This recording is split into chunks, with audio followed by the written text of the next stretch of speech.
Black Janitor blew bubbles to calm an autistic little girl in crisis, not knowing her billionaire mother was watching. "Get away from her. That girl might bite." The security guard's cry echoed through the marble lobby of Wardstone Corporation like a whip. Marcus Williams froze in the middle of the hallway, still holding the mop as he watched the chaotic scene unfold before him. At the center of the commotion, a little blonde girl of about 6 was crouched on the cold floor, rocking back and forth, her arms wrapped tightly around her knees. Her blue eyes darted around like birds trying to escape from a cage. Around her, 5 executives in suits stood like useless statues, whispering to each other about episodes and behavioral crises. Marcus was 42 years old and had 20 years of experience dealing with special children. First as a teacher, then as the father of an autistic daughter. He knew sensory overload when he saw it, and he also knew that these rich people had no idea what they were doing. "Can I try to help?" Marcus stepped forward, his calm voice cutting through the collective panic. The security guard blocked his way with his arm. "You're just the night janitor. Stay out of this." The last employee who tried to approach her was fired on the spot. Marcus didn't answer. Instead, his eyes met hers, and something passed between them. A silent recognition that transcended any social barrier. He had seen that same lost look in his own daughter's eyes. Zoe years ago. Completely ignoring the security guard, Marcus walked over to his cleaning cart and picked up a small bottle of detergent. Then, without a word, he sat down on the Italian marble floor, keeping a respectful distance of 10 feet from the girl. He dipped his fingers into the water in the bucket and began blowing soap bubbles. 1, 2, 3. The girl's swaying slowed, her eyes fixed on the iridescent spheres floating through the air like secrets reluctant to land. Marcus continued, each bubble a small work of ephemeral art, each carrying a little of the tension away. From the upper mezzanine, a woman watched silently. Gabrielle Ward, billionaire CEO of Wardstone Biotech, had commanded rooms full of world leaders and crushed hostile takeovers before her second breakfast. But now watching a janitor calm her daughter with soap bubbles, she could barely breathe. Eva, her daughter, her mystery, her heaviest burden, was finally quiet. Not because of the $15,000 a week therapists. Not because of the specialists brought in from Switzerland. Because of a black man in a janitor's uniform who had the courage to sit on the floor. Gabrielle took the elevator, her Louboutin heels echoing like sentences on the marble as she approached the scene. All the executives automatically straightened up, but Marcus continued blowing bubbles, completely oblivious to the corporate storm that was about to break over him. "Mr. Williams," Gabrielle's voice cut through the air like broken glass. "I need to talk to you now." Marcus stood up slowly, his eyes still on the girl, who was now lying on her side, completely calm, watching a single bubble hover just above her face. He knew he was about to be fired. 20 years of his career destroyed by a moment of compassion. But when he looked into Gabrielle Ward's eyes, he saw something he didn't expect. Not anger, but something much more dangerous. Gratitude. And anyone who knows the truly powerful knows that their gratitude always comes with a price you never saw coming. If you're enjoying this story of how a simple act of kindness was about to change 2 lives forever, don't forget to subscribe to the channel because what happened in that office over the next 15 minutes would completely rewrite the rules of the game. Gabrielle Ward's office took up the entire 42nd floor with floor-to-ceiling windows offering a panoramic view of Manhattan that cost more than most people earned in a decade. Marcus entered slowly, his rubber sneakers making a muffled sound on the 6-figure Persian rug. "Sit down," Gabrielle ordered, gesturing to a leather chair that probably cost more than Marcus' monthly salary. She remained standing behind her glass desk, an intimidation tactic she had perfected in 1,000 corporate meetings. "Who taught you that?" she finally asked, her blue eyes fixed on him like lasers. "The bubbles, the technique, whatever that was." Marcus took a deep breath. "My daughter has autism. I learned out of necessity." "Your daughter?" Gabrielle repeated the words as if testing a strange concept. "And where did you learn about therapeutic techniques?" "Some extension course. Weekend workshop." The condescension was subtle, but Marcus caught it immediately. 20 years of dealing with rich parents who thought money bought expertise had taught him to recognize that tone. "I was a special education teacher for 17 years, he replied calmly. "Specialization in autism spectrum disorders from Columbia." Master's degree in educational psychology. The silence that followed was deafening. Gabrielle blinked once, then twice, as if processing a system error. Teacher. She said the word slowly, as if savoring a particularly elaborate lie. And now you work as a night janitor. People have to eat, Marcus replied flatly. Education budgets were cut. Special education programs were the first to go. It's not exactly a hot market for teachers specializing in children the system prefers to ignore. Gabrielle sat up finally, her executive control wavering for the first time in years. You're telling me you have more qualifications than most of the therapists I've hired for Eva. And you're working as a janitor. I'm saying that qualifications on paper mean nothing if you don't know how to connect. Marcus leaned forward slightly. How many specialists have you brought in for Eva? 10, 20. All with impressive degrees and even more impressive price tags. The muscle in Gabrielle's jaw tightened. 43. 43 different professionals in 4 years. And how many of them got her to talk? None. Marcus nodded. Because they came to fix her. I came to get to know her. Gabrielle was silent for a long moment, studying the man in front of her. Everything about him challenged her carefully organized categories. A black janitor with a master's degree, a man who cleaned bathrooms but spoke like an academic. Someone she had assumed was disposable, but who possessed exactly the skill she had been desperately searching for years. I want to hire you, she finally said, to work with Eva as a therapeutic consultant. 15,000. A month part-time. You keep your current job until we're sure it works. Marcus laughed, a low rich sound that echoed through the marble and steel office. Ms. Ward, you're not offering me a job. You're trying to buy your way out of a moral dilemma. Gabrielle's face hardened instantly. Excuse me. You've just discovered that you completely underestimated someone based on his work clothes and the color of his skin. Now you're trying to turn me into another employee to make yourself feel better about your own prejudice. I'm not prejudiced, Gabrielle snapped, her voice cutting like glass. Then why did you assume I was just an uneducated janitor? Why didn't you ask about my background before judging me unfit to be around your daughter? Gabrielle opened her mouth to respond, then closed it. For the first time in decades, someone had broken through her corporate armor and exposed something she didn't want to see. Marcus rose slowly. Eva doesn't need another expensive employee, Ms. Ward. She needs someone who sees her for who she is, not the project you want her to become. Then what do you suggest? Gabrielle's voice was lower now. Less command and more genuine question. Let me spend time with her. No cameras, no stopwatches, no progress reports. Just time. And in return, Marcus smiled. Not the professional smile he reserved for hostile bosses, but something genuine and slightly dangerous. In return, maybe your daughter will learn that the world isn't just a cold place full of people trying to change her. He walked toward the door, then paused. Oh, and Mrs. Ward, next time someone stops to help your daughter, maybe consider asking about their qualifications before assuming they don't exist.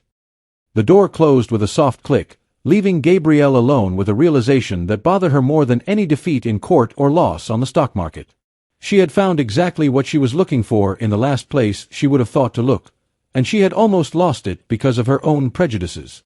But what she didn't know was that Marcus Williams had spent 4 years watching the rich and powerful through their most vulnerable moments, cleaning their offices, listening to their private conversations, witnessing their weaknesses when they thought no one was paying attention. And now, for the first time, one of them had given him exactly the opening he'd been waiting for to show that intelligence and compassion didn't come with price tags or dress codes. 3 days passed before Gabrielle Ward broke the silence. The call came during Marcus' night shift, her voice sounding different. Less corporate command, more human hesitation. Eva hasn't eaten since our conversation, she said without preamble. She hasn't drawn. She hasn't spoken. She's regressing. Marcus paused in his cleaning of the executive bathroom. And what do you want from me? Accept my offer, please. I haven't changed my mind about the terms. Marcus replied calmly. No supervision, no stopwatches, no reports. Agreed. The next morning, Marcus arrived at Gabrielle's Upper East Side penthouse with his 16-year-old daughter, Zoe, at his side. The teenager, who had inherited her father's emotional intelligence and the insight of someone who had grown up observing the world through different lenses, carried a backpack full of art supplies. "I thought Eva might benefit from interacting with someone closer to her age," Marcus explained when Gabrielle opened the door, clearly surprised. "She's 16, Gabrielle noted as if that were a problem. "And Eva is 8. Sometimes the age gap creates a safe space that peers can't offer." Zoe smiled politely.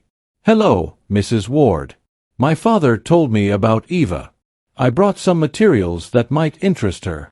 Gabrielle studied the young woman, her quiet confidence, the way she spoke without intimidation, the natural way she entered the apartment as if she belonged there. It was disconcerting to see such poise in someone so young, especially someone from a background so different from hers. Eva was in the same position as always, huddled in the corner of her room. But when she saw Zoe, something changed in her eyes. The teenager sat down on the floor naturally, taking a set of watercolors and textured paper out of her backpack. "Hi, Eva. I'm Zoe. You don't have to talk to me if you don't want to, but I thought we could paint together."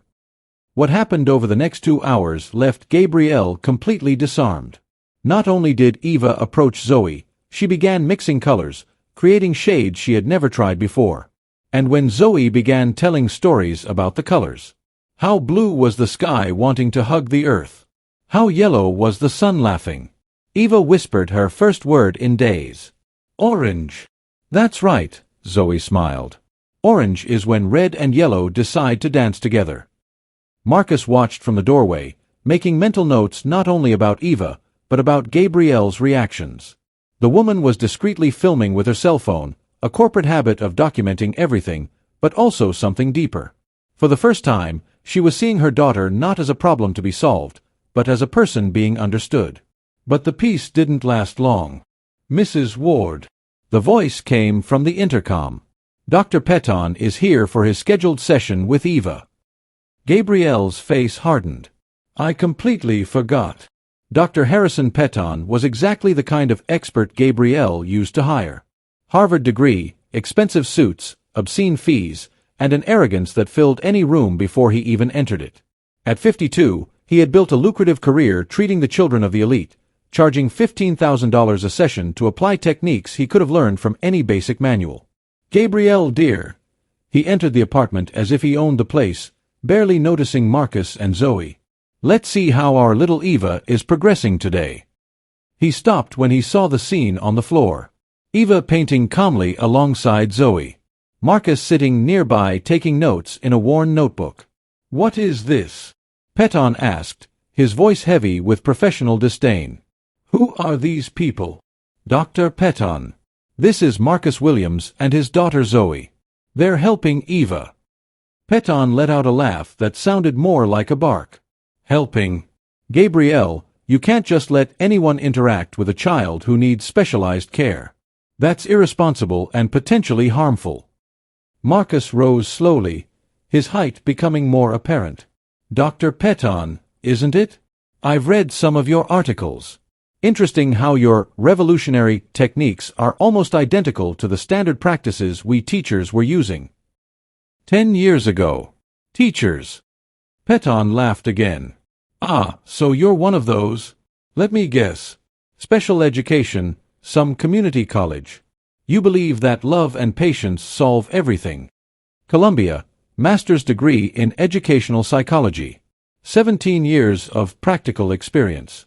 And you're right about one thing. I believe that love and patience work better than arrogance and inflated prices." The silence that followed was tense. Eva had stopped painting and was looking between the adults, her shoulders beginning to tense.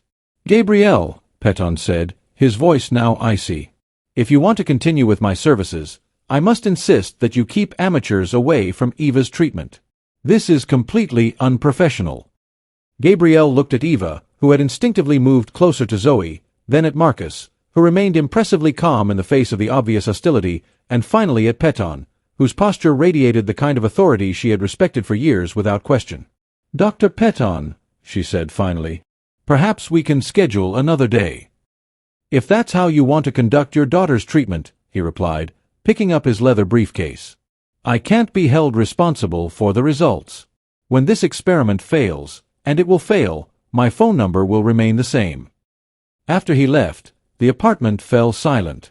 Eva had returned to painting, but her brushstrokes were faster, more agitated. "Does he always talk like that?" Zoe asked. Gabrielle nodded slowly. "Most experts, they're so sure about everything." "Certainty," Marcus muttered, writing something in his notebook, "is a luxury only those who have never doubted themselves can afford." That night, after Marcus and Zoe had left, Gabrielle lay awake reviewing everything she had witnessed. For the first time in years, Eva had spent 3 hours without a single crisis. She had tried new colors. She had connected with another person. And the man who had made this possible had been instantly discredited by an expert who charged more for one session than Marcus earned in 2 months. What she didn't know was that Marcus had spent those 3 hours not only observing Eva, but her as well. Every reaction, every hesitation, every moment of doubt had been carefully noted in his notebook. Because Marcus Williams had learned something important during his years cleaning executive offices, the most powerful people in the world are rarely confronted with their own contradictions. And when they finally are, the revelation can be devastating.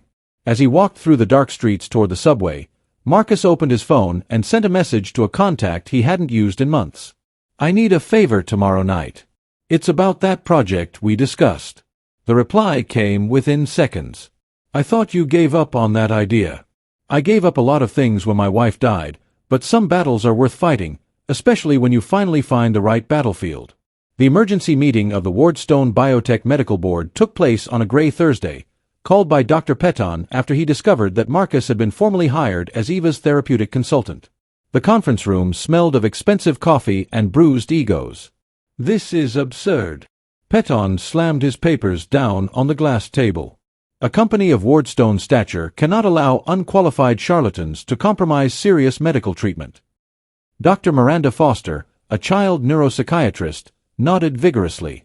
"I couldn't agree more. Soap bubble therapy? That's dangerous pseudoscience."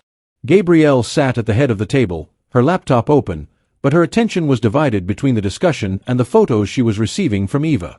The girl painting, smiling, interacting with Zoe in ways she hadn't done in years. "Ms. Ward," Dr. Peton leaned forward, "I need to be blunt.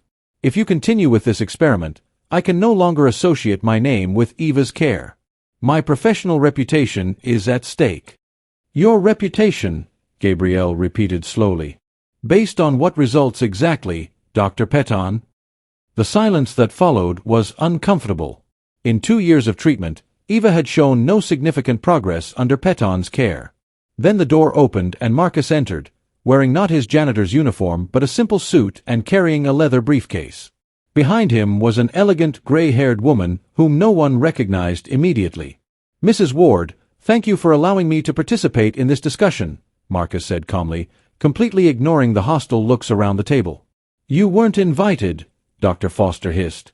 "Actually," the woman behind Marcus smiled, "I asked for him to be here. Dr. Sarah Chun, editor-in-chief of the Journal of Child Psychology. I'm here to discuss some troubling irregularities that have come to our attention." Peton's face paled visibly. Marcus opened his briefcase and removed a series of documents.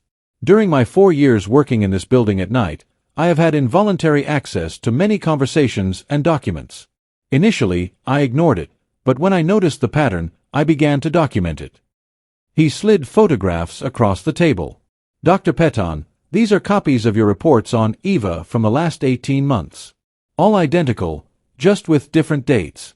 Copy and paste isn't exactly what I would call personalized care." That's invasion of privacy," Peton stammered. "It's documentation of medical fraud," Dr. Chun corrected coldly. "Charging $15,000 a session using prefabricated reports is a federal crime." Marcus continued, his voice remaining calm as chaos erupted around the table. "Dr. Foster, here are transcripts of your phone conversations discussing how to extend treatment for wealthy children to maximize profits. Inadvertently recorded by the office cleaning system, but perfectly audible." Dr. Foster stood up abruptly, knocking over his chair. "I'm going to sue you all." "With what money?" Marcus smiled for the first time. Because the federal investigation into your overbilling scheme began this morning based on evidence I've collected over 4 years. Gabrielle watched, fascinated, as the men who had treated her maternal despair as a business opportunity began to crumble before her eyes. You know what else I found out? Marcus opened another file. Eva wasn't the only child receiving purposely prolonged, ineffective treatments. I found documents from 17 different families, all billed for therapies these professionals knew were inadequate. Dr. Peton tried one last card. You're just a janitor with a hero complex. No court will take your accusations seriously. Marcus laughed, a rich, genuine sound that echoed through the room. Dr. Peton, you're right about one thing. I really am just a janitor, but I'm also the janitor who spent 1,400 nights cleaning your offices, listening to your private conversations, photographing documents you left open on your desks. He turned to Gabrielle. And I'm the man who realized that Eva didn't need more expensive therapists. She needed someone who saw her as a person, not a source of income. Dr. Peton stood up, trying to maintain some dignity. This isn't over. I have connections influence. You had Dr. Chen corrected. The State Medical Board will be notified today. Your licenses are being reviewed and the families you exploited have already been contacted by lawyers specializing in medical malpractice. As Peton and Foster left the room like fugitives, Gabrielle was left alone with Marcus and Dr. Chun. Why did you help me? Gabrielle asked. Marcus closed his briefcase. Because Eva deserved someone who would fight for her. And because sometimes justice needs witnesses who no one notices are paying attention. At that moment, Gabrielle's phone vibrated with a message from Zoe. Eva said her first complete sentence today. Daddy Marcus coming back tomorrow. Gabrielle looked at Marcus, tears in her eyes. She called you Daddy. Kids, Marcus smiled. They always know who really cares about them, regardless of diplomas on the wall or hourly rates. But what none of them knew was that this would be just the first of many transformations to come. Because when you challenge an entire system based on prejudice and greed, the ripples you create can change much more than a single life. 6 months later, Marcus Williams stood on the main stage of the Jacob Javits Convention Center, receiving a standing ovation for more than 3,000 mental health professionals gathered at the National Autism Congress. At his side, Eva smiled shyly, holding a pink microphone she had chosen especially for the occasion. My name is Eva, she said, her clear voice echoing throughout the auditorium. And this is Daddy Marcus. He taught me that being different doesn't mean you're broken. The audience erupted in applause. In the front row, Gabrielle discreetly wiped away tears, no longer caring about her carefully constructed corporate image. Dr. Peton and Dr. Foster had become paras in the medical community. Federal investigations resulted in fines of $2 million each, loss of medical licenses, and a list of malpractice lawsuits that would keep them busy for the next 10 years. Peton now sold life insurance over the phone in Newark. Foster had moved to Montana, where he was trying to rebuild his life as an Uber driver. The Williams Ward program for neurodiverse inclusion, Marcus continued, isn't just about therapy. It's about recognizing that every child brings unique gifts to the world that we need to learn to value. The foundation he and Gabrielle had created together had already trained more than 500 educators in unconventional techniques. The therapeutic bubbles method had been documented in 17 academic studies, showing superior results to traditional treatments in 86% of cases. Zoe, now 17, had become a nationally recognized advocate for the rights of neurodiverse children. Her speech to Congress 3 months earlier had resulted in the passage of a federal law guaranteeing access to alternative therapies in the public health system. You know what moves me the most? Marcus continued, watching the attentive faces in the audience. Eva is no longer alone. We have 237 children in the program, each discovering his or her own language of colors, sounds, and movements. And their parents, executives, doctors, teachers are learning that love has no technical protocol. Gabrielle had stepped down as president of Wardstone Biotech to devote herself fully to the foundation. Her personal fortune, once focused on corporate acquisitions, now funded inclusion centers in 16 states. The Wall Street Journal had dedicated a cover story to her, titled From the Boardroom to the Floor, How a CEO Learned to Lead on Her Knees. People ask me, Marcus smiled at the live camera. If I feel angry about the years I lost cleaning toilets when I could have been teaching.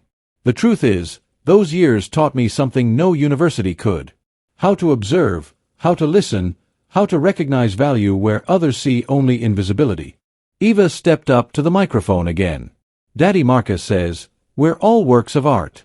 Some of us just need different paints." In the audience, parents cried openly. Professionals took frantic notes. Journalists documented every word of a girl who 3 years earlier had been considered a lost cause by traditional medicine. The greatest irony, Marcus concluded, is that the men who tried to silence me ended up amplifying my voice to the whole world. Dr. Peton was right about one thing. I was just a janitor. But he forgot that janitors spend years observing, learning, documenting, and when they finally decide to speak, they have a lot to say. The audience rose to its feet in ovation. Flashes went off. Social media exploded with #JanitorTeacher and #evacher. That night at the gala dinner, Marcus received the National Award for Innovation in Special Education. In his acceptance speech, he dedicated the award to all the children who were called broken when they were really just misunderstood, and to the parents who had the courage to question experts who charged fortunes to apply prejudices disguised as science. Eva slept in Gabrielle's lap on the drive home, her fingers still stained with blue and yellow paint from the artwork she had led earlier. Zoe edited a video on her laptop, documenting another day in the life of a family that had completely redefined the meaning of normal. "Do you know what changed everything?" Gabrielle asked Marcus as they watched the urban landscape roll by the car window. "What?" "You refused to accept the place they assigned you. If you had remained just the invisible janitor, Eva would still be silent. I'd still be paying charlatans, and 237 other families would still be looking for answers in the wrong places." Marcus smiled. Sometimes the best revenge isn't destroying those who underestimate you. It's proving them so wrong that the whole world notices. Today, the Williams method is taught at 43 universities. Eva at 12 paints pictures that are sold in New York galleries with all proceeds going to inclusion programs. And Marcus, he never had to clean a bathroom again in his life, but he keeps his janitor's uniform framed in his office with a plaque that reads, "Reminder of when people thought they knew who I was." If this story of how one man turned prejudice into purpose touched your heart, subscribe to the channel for more stories.